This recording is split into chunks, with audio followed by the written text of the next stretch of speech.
Meantime, one day after a judge tossed out an 8-count indictment that included an attempted murder charge, the attorney for Vito Caselnova in the Saratoga County District Attorney speaking out about that decision. Caselnova, who was involved in last November's shootout in Saratoga Springs, currently facing no charges, but the case against him is far from over, with the judge leaving open the option to present that case again to a new grand jury.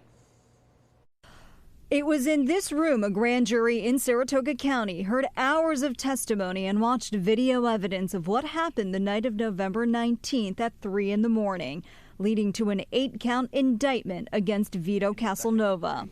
But a judge's ruling dismissing the indictment now leaves Saratoga County District Attorney Karen Hagan and her office back at square one. Clearly, we're going to look at what the judge has indicated that he thinks, given what was presented the last time, as to what instructions should be given, and we'll take that very much into consideration.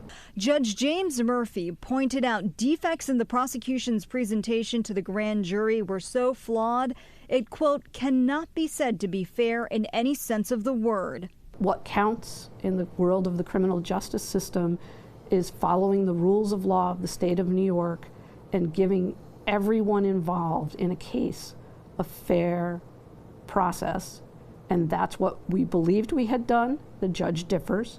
As does Caselnova's attorney, Greg Teresi, who filed the motion to dismiss on behalf of his client. The biggest issue with the presentation, and I think would have carried the day in and of itself, was related to the way that the district attorney's office charged the grand jury with respect to self-defense. In New York State, we're allowed to defend ourselves during certain situations. A judge also raising issues with improper testimony, the line of questioning, and a lack of proper instructions on what the jury should consider. It's, you know, it certainly was a good day and a good decision for us.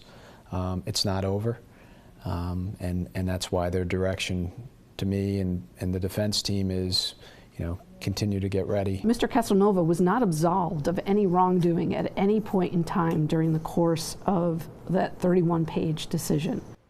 Also important to note here, Karen Hagan could not talk about any of the specific concerns detailed in that decision because by law she cannot talk about what happens during a grand jury proceeding. She did say that her office will take their time to consider the judge's order and move the case forward to re-present in front of a new grand jury. She did not give a timeline on when that would happen.